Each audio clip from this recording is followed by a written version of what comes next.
These are the ingredients you're going to need for tonight's lunch. Again, it's going to be for 4 people, guys, family of 4. 4 sea bass fillets.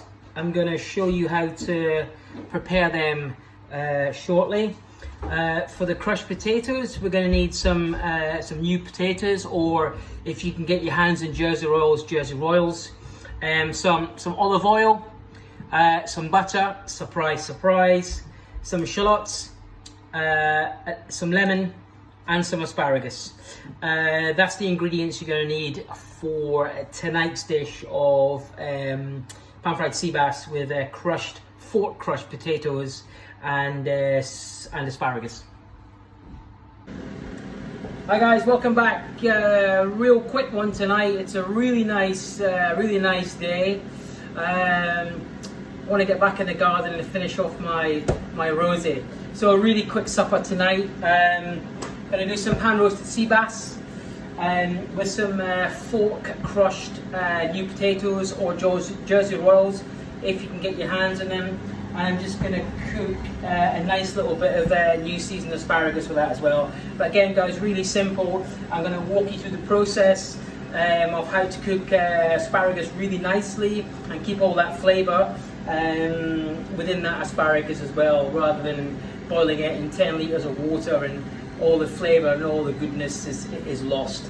So I'm going to crack on, guys. So first is the asparagus. So what I'm going to do with the asparagus is I'm just going to put a pan on the heat with a nice tight fitting lid. Now I want to get that pan raging hot. It has to be raging hot. So we'll let that pan get hot, and then I'm going to work on the fork crushed new potatoes. So here's some I pre-cooked. Just new potatoes, but again, guys, if you can get your hands on Jersey Royals, you know they're in season now, then please by all means use Jersey Royals. So with the crushed potatoes, as always, olive oil, guys. You know, about 100 ml of olive oil. Potato wise, you're looking at about in there about 400 grams of new potatoes. Let's say 25 grams of unsalted butter, bit of sea salt. I really like using Maldon. I just like Maldon salt. And I'm going to just take a fork and I'm just going to crush this. Now, the heat within the potatoes, that will melt the butter. And we'll emulsify all that together with the olive oil and the butter. Just going to add 1 chopped shallot to this. Again, raw chopped shallot. The heat of the potato will slightly cook the shallots. I would normally add some herb in this. I'd probably go for something like a chive. Would be my herb of choice, but you know, you could use anything. You could use parsley, chervil. Also keep the skins on as well, guys. The skins are, you know, good for you. It's where all the vitamins are. But again, if you're crushing Jersey Royals, you know, that's where all your flavour is as well.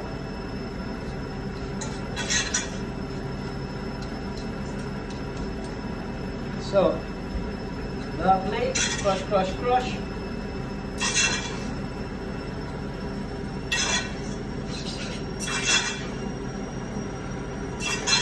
Beautiful.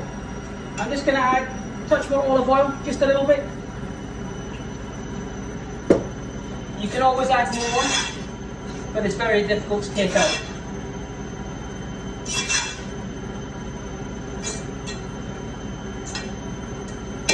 Right, guys, so here's our first bit of the dish. Here we have it. So that's the crushed new potatoes. In there I have some olive oil, butter, and shallots. I'm going to keep the lid on that to keep it warm. Again, it's a sort of dish that It doesn't have to be served piping hot. It can be served, warm. Right now, the asparagus. I've got a really hot pan there. Now the trick for the asparagus is to cook it as quick as you can, and so it retains all that colour and retains all that flavour. So I got some olive oil, as always, some sea salt, and some water. And again, you've got to act quick with this, guys. So, olive oil, straight in.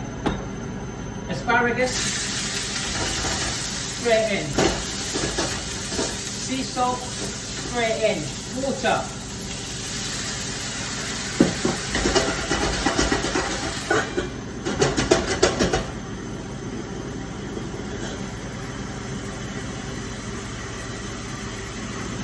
And you can see that, guys. You see how much steam's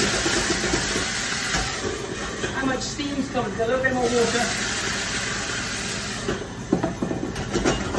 What we want to do is, the whole point of this is, we want to, when the asparagus is ready, there should be no water left in that pan. So whatever water comes out the asparagus goes back into the asparagus. So basically, it's all the flavours going back in the asparagus. Vegetables, as we know, are 70% water. So all that water's coming out, and we want all that water to go back in the asparagus. And then the olive oil, it just acts as an it just emulsifies, the salt, the water, and gives the asparagus a nice glaze. And guys, I'm telling you, this takes 3 to 4 minutes. It doesn't take long.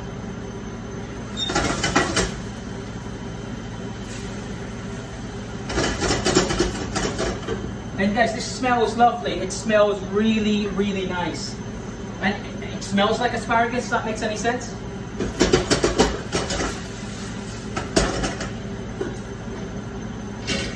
Okay, I'm going to leave that in the pan now. I'm going to show you guys quickly. Asparagus is done. If you can see that there. Wow. See, it's lovely and green. A little bit of water left in there. That's fine. That's the emulsion there. But it smells absolutely fantastic. So, like I say, guys, it's a quick supper tonight. Really quick supper. So now we're going to cook the fish. Same way as we cooked it last night, with a hake, olive oil in a pan. I'm going to heat that up. Here I have my sea bass fillets here, all scored up, all nicely. I showed you earlier on in the video how to do that. But again, this scoring on the sea bass makes all the difference. One, it looks fantastic, but also the reason behind it is the heat comes through the skin side, so you don't have to cook too much on the flesh side. Again, cooking fish on both sides tends to really dry out the fish because there's not really a lot of fat in there, guys. So I'm going to take one of my sea bass fillets.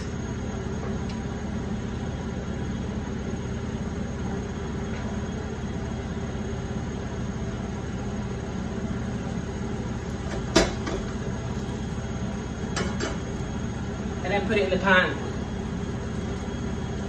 Now, with the sea bass, I want a nice crispy skin that goes all over the top of the skin. So in this pan here, I want to let it relax a little bit. If I was to push that fish down now, the skin would kind of come off the fish, and it wouldn't look very nice. So we'll just put it in the pan for about, for about a minute, so it just kind of relaxes the fish a little bit.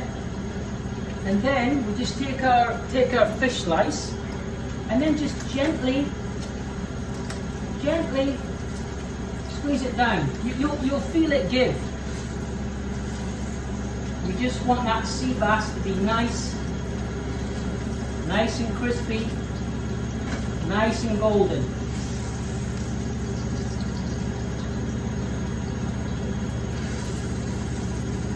And to be honest with you, it's not going to take much cooking on the other side. The sea bass fillets are really thin, so I just want to focus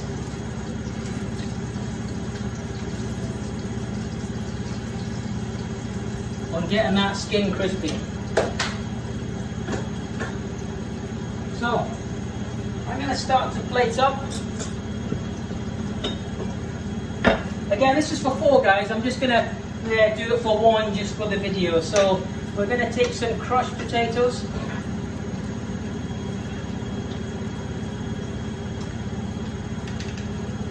Don't have to do it in a cutter, guys. I just thought, you know, I'd do it in a cutter tonight.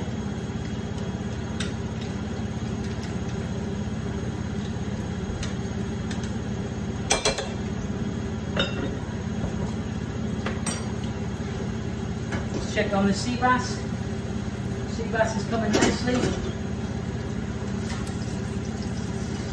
And when you know the sea bass is ready, you'll see it. You'll see sort of like, if the sea bass kind of cooks, you'll see it go white and it goes all the way up the fish. But when it's about 2/3 there, then I turn it over. But before I turn it over, obviously I'm going to put the obligatory butter and lemon juice in there as well.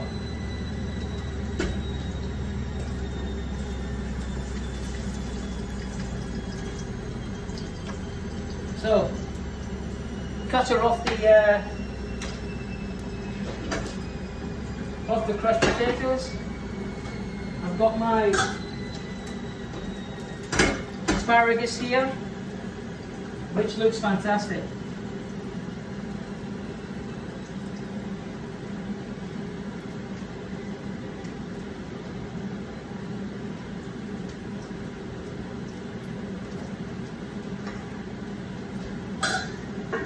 Right, now the sea bass, just going to put a little bit of butter in there.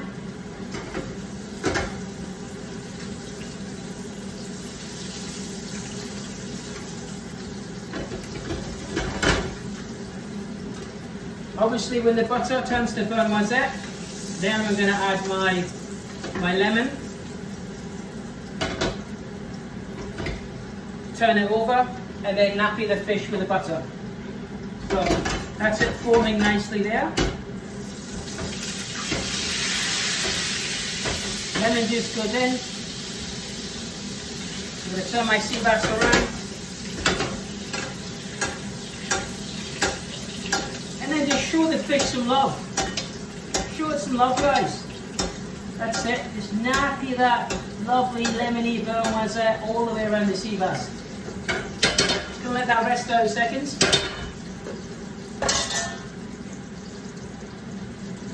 While the skin's nice and crispy, I'll show you it, guys.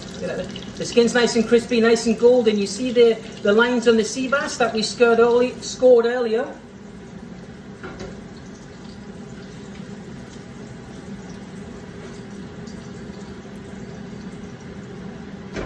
Just going to finish it off, guys, always, as usual. Nice molten sea salt.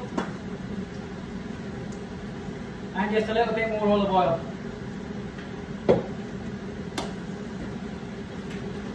And there we have it, guys. We have pan roasted sea bass with crushed new potatoes, fork crushed new potatoes, and asparagus. I'm going to eat that now. Enjoy.